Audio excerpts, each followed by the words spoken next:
今天的经文，请来看我们诗篇124篇，我们一起来读好吗？好，请。以色列啊，你说吧，要不是上主帮助我们，会怎样呢？要不是上主帮助我们，那么仇敌攻击我们，向我们发面目的时候，早已活生生地把我们吞下去。洪水早已卷走了我们，浪涛早已淹没了我们，急流也早已把我们冲走。我们要感谢上主，因他没有让仇敌毁灭我们。我们像鸟儿挣脱猎人的网罗，罗网破裂，我们得到自由。我们的帮助从上主来，他是创造天地的主。感谢主，这一篇的诗篇，它背后是讲的怎么样的时代背景呢？就是看到我们下一个经节，这就是这个时候会发出这样子的赞美诗，是因为这一篇的个时代背景。那传道来读我们用起印的方式，可以吗？好，来，请桑巴拉和多比亚以及阿拉伯亚门雅什图的居民听到我们重建耶路撒冷城墙的工作进行得很快，并且城墙的缺口都修补好了，就非常气愤。他们一同要来攻击耶路撒冷，制造混乱。但是我们向我们的上帝祷告，并且派人日夜守卫，防备他们。那的居民有一首歌说：工人的力气越来越衰弱，有那么多的碎瓦要搬，我们今天怎能修完城墙？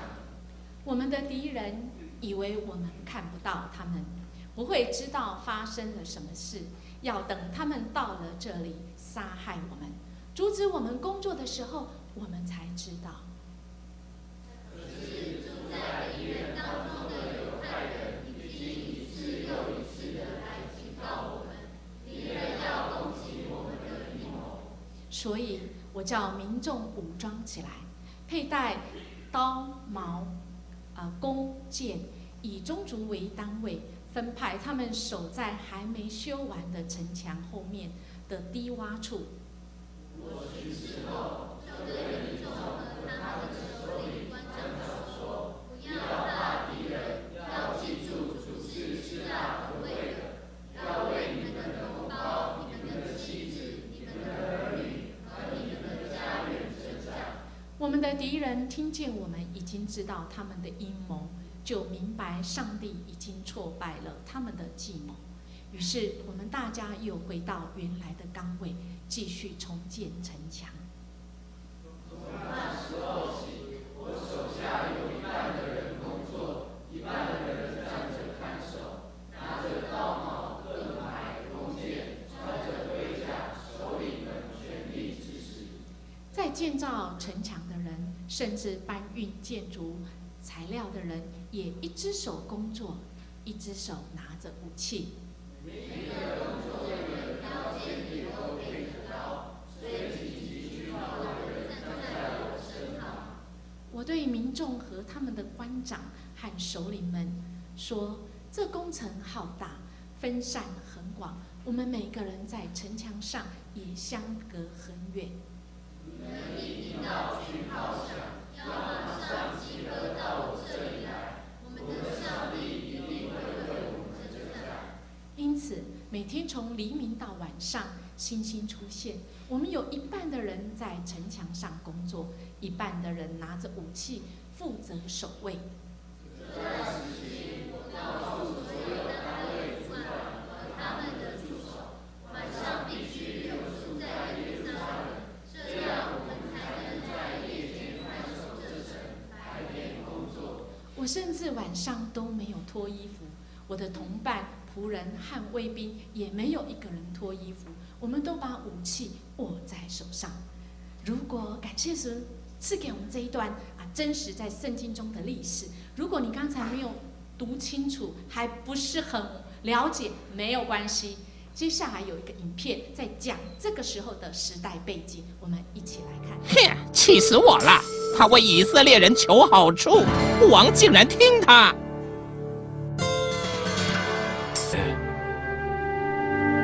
你们放心，因神美善的手帮助我，王已经答应供给我建造用的木料。神既然帮助我们起来建造吧。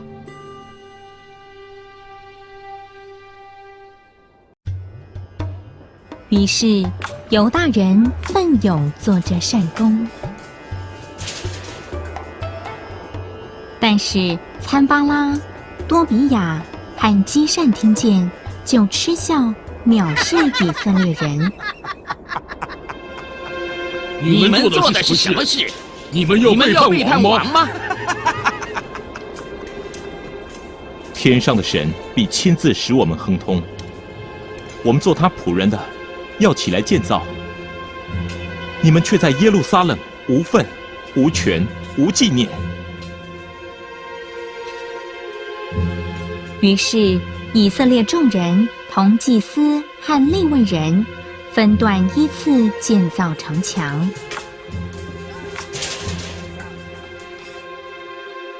参巴拉听见犹大人建造城墙，就发怒。这些软弱的犹大人做什么呢？他们要为自己修筑城墙吗？要献祭吗？要一日完成吗？要从土堆里拿出火烧的石头再立墙吗？他们所建造的石墙，就是狐狸上去也必踩出洞来。听说耶路撒冷城墙的修复工作，趁他们不注意，攻击耶路撒冷，使成大乱。对，我们趁他们还不知道，进去杀他们，使修造工作止住。多，扛台的人力气已经衰败，所以我们不能建造城墙。有些犹大人居住的地方很靠近敌人居住的地方，他们很害怕，10次来对尼希米说：仇敌必从你们所到的各处上来攻击我们。你们按家族拿刀、拿枪、拿弓，站在城墙后边低洼的空旷处，不要怕他们，当纪念那大而可畏的主，要为你们的弟兄、儿女、妻子、家产征战。仇敌听见犹大人知道他们的计谋，又看见神破坏他们的计划，就不来攻击犹大人了。于是犹大人都回到城墙那里，各做各的工。从那日起，尼希米的仆人一半做工，一半拿枪、拿盾牌、拿弓、穿铠甲。以色列人要说：若不是耶和华帮助我们，若不是耶和华帮助我们，当人起来攻击我们的时候，向我们发怒的时候，就把我们活活给吞了。那时，波涛必漫过我们，河水必淹没我们，狂傲的水必淹没我们。耶和华是应当称颂的，他没有把我们交给野食，交给他们吞吃。感谢神，若不是耶和华，我们今天会在哪里？这一首赞美诗是上行诗，这一首诗是在刚才那样的背景中，我们知道吗？刚才的耶路撒冷的城墙有没有建好啊？有没有？后来有啊，有才会有这首什么上行诗，才有这个什么赞美诗。我不知道你什么时候会做这个赞美。传道常常会想到，若不是你，我真是不知道我今天在哪里。若不是神，我真的不知道我还能不能呼吸，还能不能偷笑。在最近有一个话题吧，这样讲，清华大学毕业的学生沦为澳洲的这个台劳或屠夫。刚才那样子，这个影片当中的尼西米，就是他们成为怎样被抓走的什么外劳啊，他们受尽的苦啊，那样的背景，我们等一下会提到。而单单的这个话题，却引起台湾社会的这个讨论。到底这个清华的毕业的学生，他到底是去当台劳，还是去当游学，还是去所谓的壮学？总之啊，这个话题会那么引起大家的讨论，是因为有许多人心中在感叹，大不如前。我们刚刚也听到子俊的见证，现在要找一份好的工作，跟10几年前可是差很多。台湾以前是金银卡棒啊，对不对？去到哪里钱都满出来现在居然怎样？居然落到这样子的田地，有许多人在感叹，在这样的大环境当中，到底台湾能不能再创经济的奇迹呢？谁能够成为我们这个世代困境中的帮助呢？是谁？让我马上想到刚才那样活生生的历史，有一位神，他帮助了那个世代，真实的帮助那个世代。他们原来也是被掳走的，他们原来也是成为外劳，但是神再一次，如果他们愿意悔改，神再一次要来帮助他们，让他们再回归原来神的爱中。我们呢，从这段经文，我们不难看到，上帝是一个力排众议的上帝。别人说什么，卖个听，谁说的最准啊？我们的上帝说了才算数啊！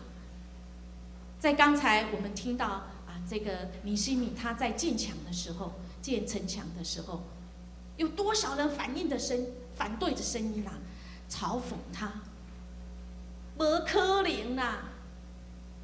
你有没有过？当你有了梦想的时候，当你好不容易决定、立志要改变，我再也要跟过去不一样了。你可能接收到的跟尼西米那时候一样，别人怎样？买笑死啦！不可能的啦！传道有啊，传道的经历就有。当我立志决定我要向善的时候，哎呀，说就好了。不，我们在神里面的决定，神认真听。你随便说吗？神认真听。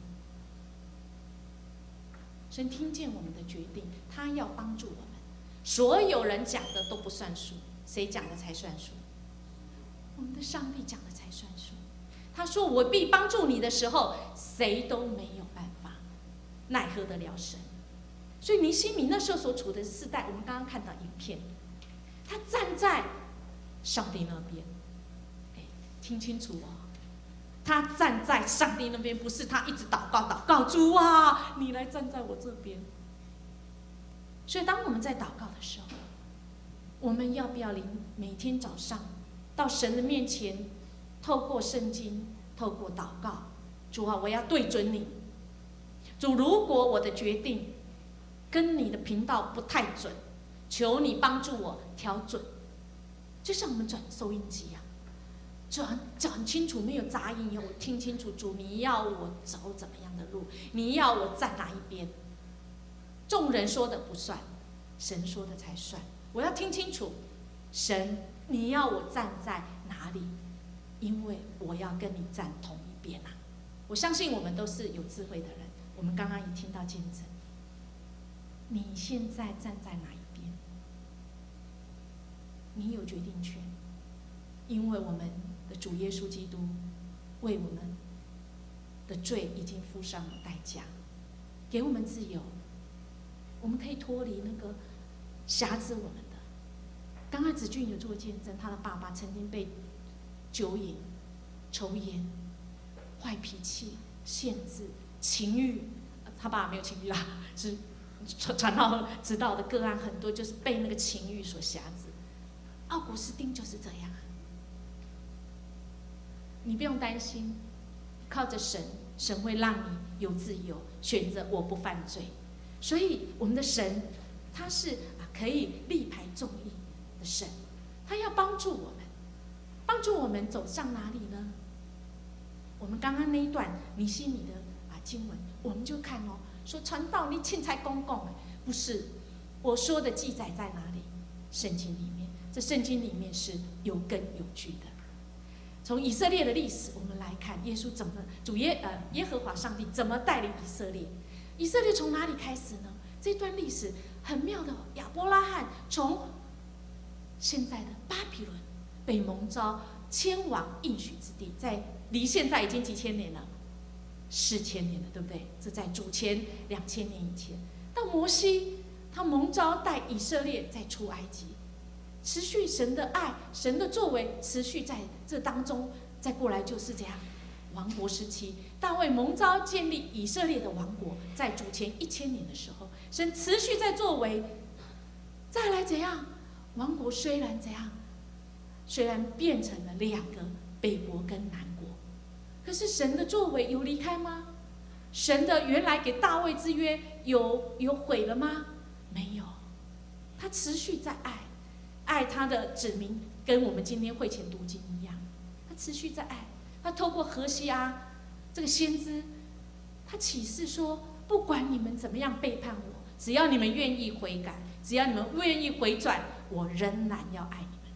虽然耶路撒冷的这个圣殿毁了，但是在主前538年的时候，所罗巴伯带着5万的人民重建圣殿。圣殿盖好以后，我们只看到圣经中以斯帖过来冒死救以色列，在时间轴再拉，以斯拉他也回去唤醒，要怎样？城墙这个圣殿盖好还不够，心最重要啊，要悔改啊，才能复兴。持续这样子，才发现怎样？哎呀，没有城墙是很危险的事，所以在兴起我们刚刚看的那个影片怎样？尼希米组织大家重新来建造城墙。神的爱持续在作为，在你我的身上。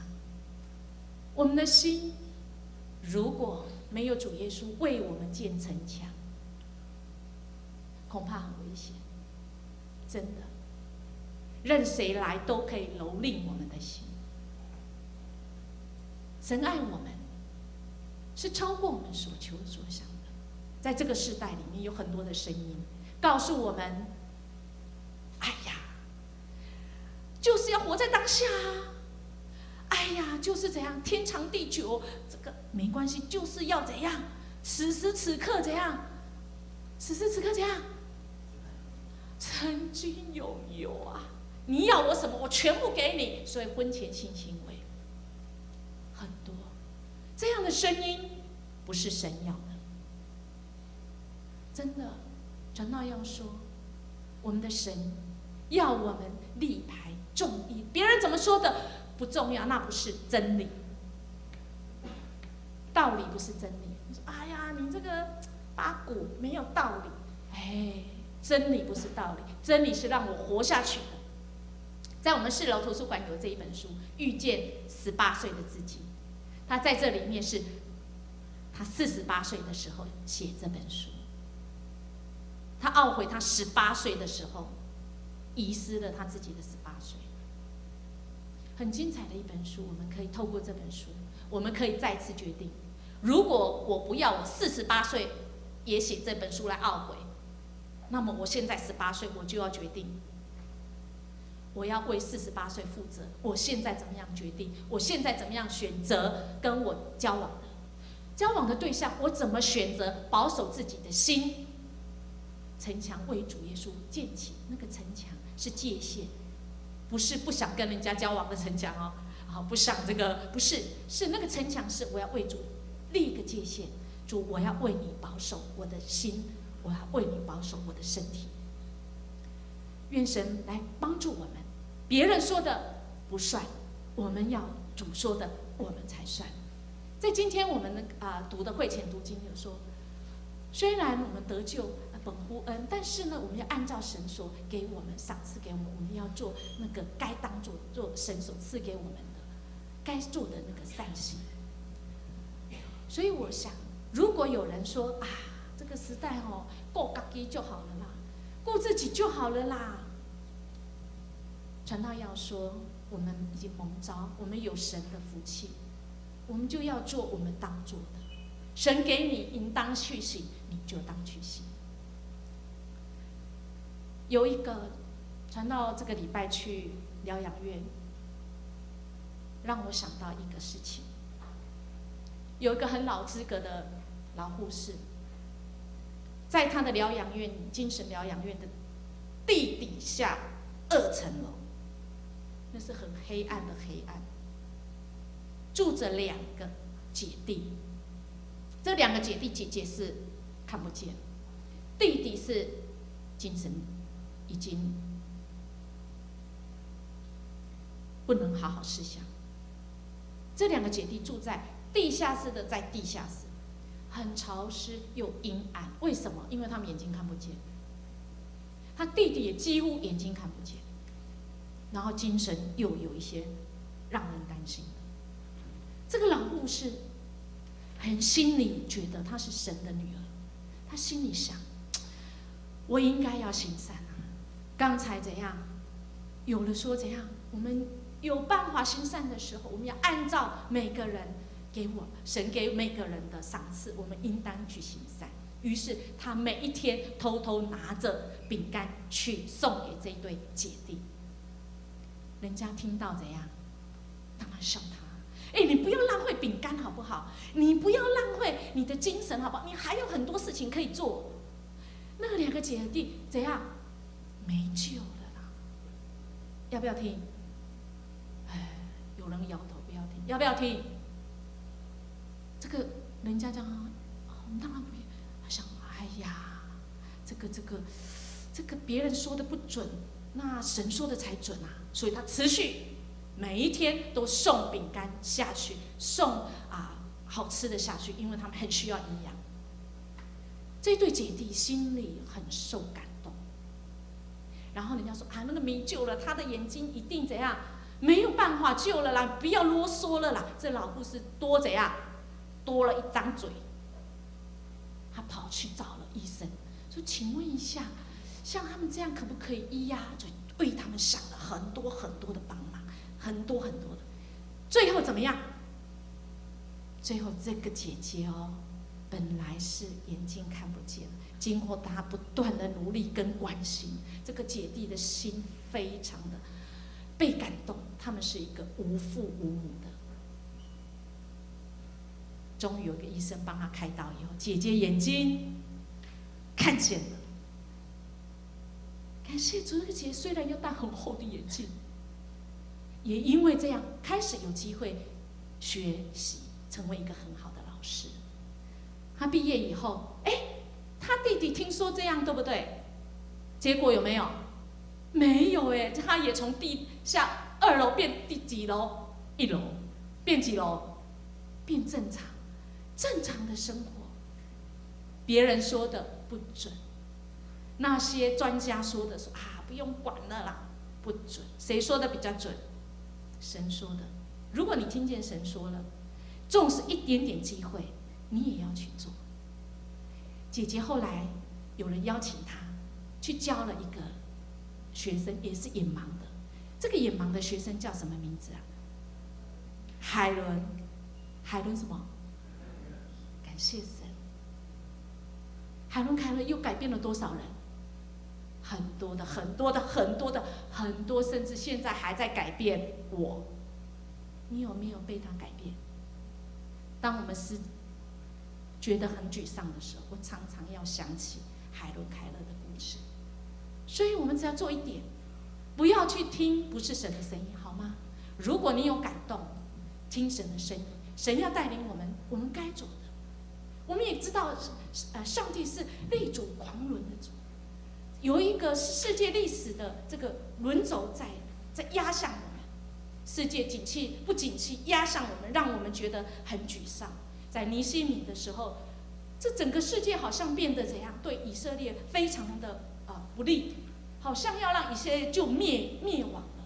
但是我们知道以色列有没有灭亡啊？真是奇妙的奇妙的奇妙啊！在这个后来以色列又这样散掉以后，又能够这样奇迹似的又聚集起来，这是神的心意。神能够立主所谓的狂轮压过来。尼希米他有重建城墙美好的计划，他也得到不少人的支持，但是更多人怎样？3个敌人，对不对？一直给他加压，一直给他唾弃，一直给他讥笑。在内忧外患的时候，尼希米他所处的这个世代里面，他不断的向神求神给他们智慧，于是他们才能够在完成以后，后来的人可以上了圣殿的时候，可以唱那首歌，什么歌？若不是耶和华帮助我们，那时向我们攻击的人就把我们吞吃了。若不是耶和华，在你身边里面有没有那个3个人啊？传道有呢，不是这里啊，这里没有。传道曾经有3个人，其中有1个人你们还认识，很有名的。在传道求学过程中，我曾经要读插班大学、辅仁大学的时候，我的那时候去补习的时候，我的补习老师非常有名，2个字，哎呀，你懂我啊。他是这个那个时候，现在也是经济学的第一把交椅他叫名字2个字叫邱毅。这有录影希望邱毅老师你有看到，真的，神要怜悯你。如果你在绝望当中，请你打这个桃园迦南教会，我是你的学生。邱毅他常常上课的时候，他就会说：“那个信耶稣的。”然后他就开始，怎么可能同女生耶稣呢？哎呀，你别傻了啦！最重要的是怎样？那个信耶稣的，我告诉你哦，我礼拜天要开课，你如果不来听，很抱歉，你一定考不上。我跟你讲，第1年我考上静宜跟逢甲，但是因为我的心智，他鼓励我，邱毅老师鼓励我说，没有辅大淡江，不要去读，包在我身上。你只要跟着我，再跟1年，要不要跟？因为他很会教我也想说好啊，那反正我也没有损失我在工作而已我是一边工作一边准备插班大学。好，再跟，没想到跟到一半，还没意思，跟到一半，你不要骂我，这是真的跟到一半，他跟我讲说，信耶稣的，我跟你讲我现在晚上没有上课，我现在只有礼拜6晚上跟礼拜天早上有上而已，你看怎么样？你嘛较早讲好像我已经没有办法选择的选择怎么办？心里想说他真的很厉害但是我的神好像更厉害，这个怎么办呢？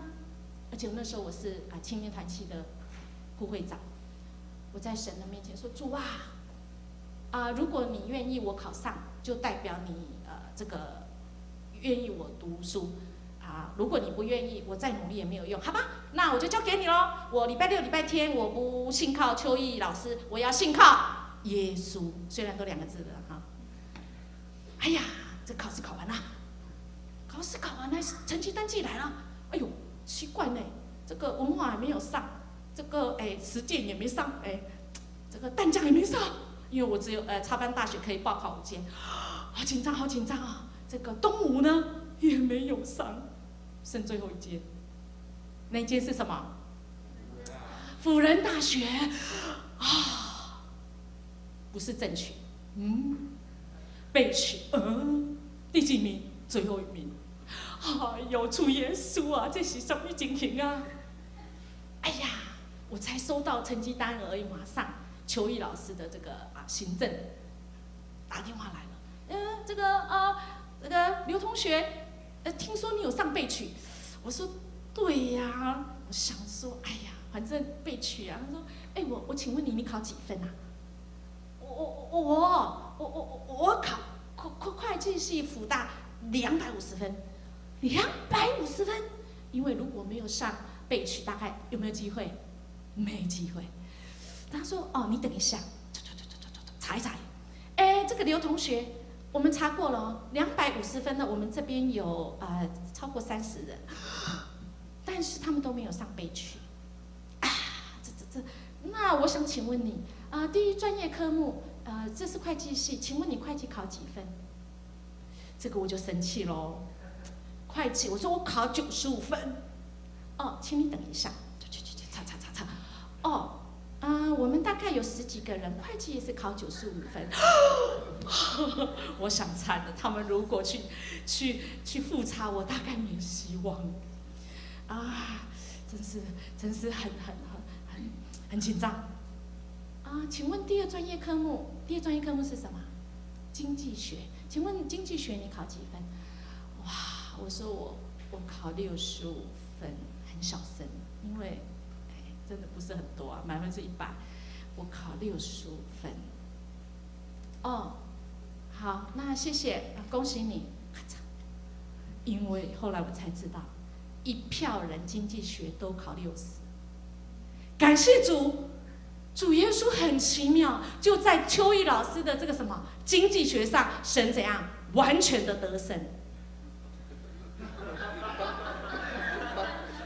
我没有在会计得胜，我在哪里得胜？经济学。神很奇妙，神很幽默的。感谢神，谁都阻止不了我上大学的，因为神有一个什么？感谢主，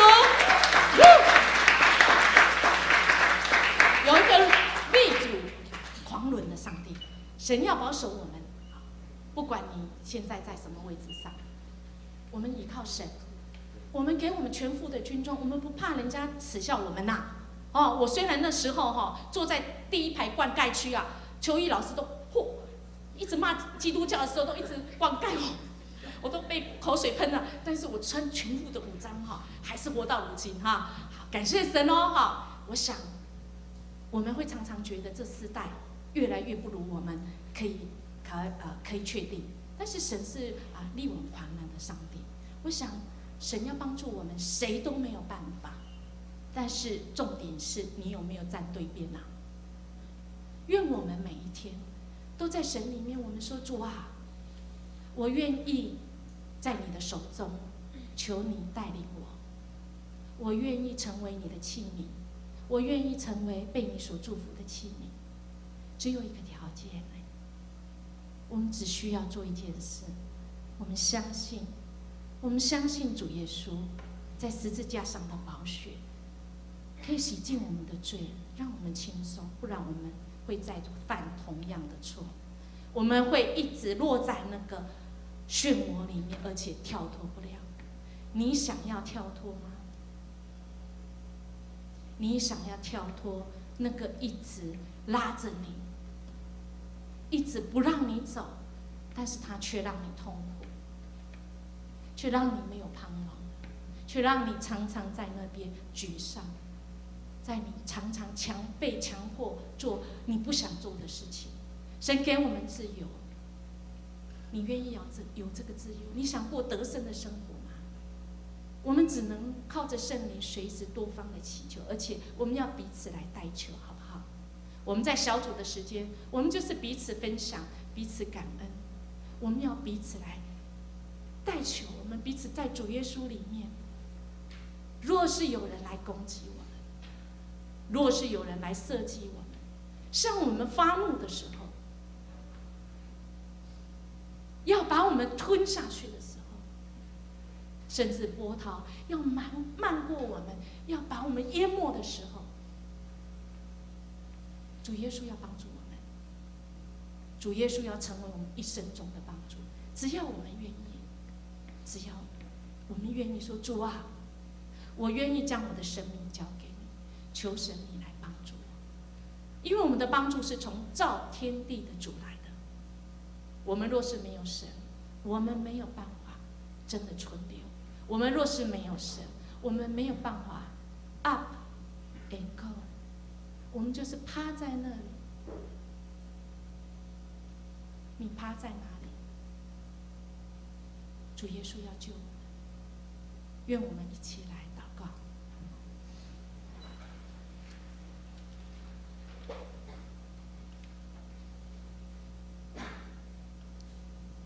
帮助我们的神啊，你的心意就是要与我们同在，你的心意就是要帮助我们，帮助我们走向光明。你的心意就是要我们不被恶者所辖制，不被罪恶所捆绑。主，你应允我们，你要帮助我们。当人来攻击我们的时候，当人向我们发怒的时候，要把我们吞吃的时候，主啊，你要帮助我们。我们只要信靠你。主，是的，你的圣灵此时感动了我们的心，激动着我们的心。我们的脑中浮现出那危急的时候，浮现出那委屈的时候，浮现出那被羞辱的时候，我们脑中浮现出那个痛苦无法自拔的时候，主，你听见我们的祷告。若你不把主，我们只能说，主啊，我们愿意信靠你，我们愿意认自己的罪，求十字架上的宝血洗净我们的罪。主，我们想要重新再来过。主，我们今天晚上从这里出去，我们就是要成为新的人，新的力量。我们不再趴在那里。主救我们，救我们脱离那个捆绑。主救我们，给我们自由，给我们自由，不再犯罪，给我们自由，不在那个漩涡，不再犯同样的错。你知道我们心中的痛苦，主，你清清楚楚知道，你也听见。主，你的拯救已经临到，只要我们说主，我们愿意。是的，主，你已经听见我们心里说的。主，你的拯救已经临到。谢谢主，因为有你，我们才能够挥别过去，迎向新的自己，迎向光明。因为主，我们属你的，我们会是光明之子。感谢主，谢谢你爱我们，而且你爱我们到底。我们这样祈求祷告，奉主耶稣基督的名求，阿们。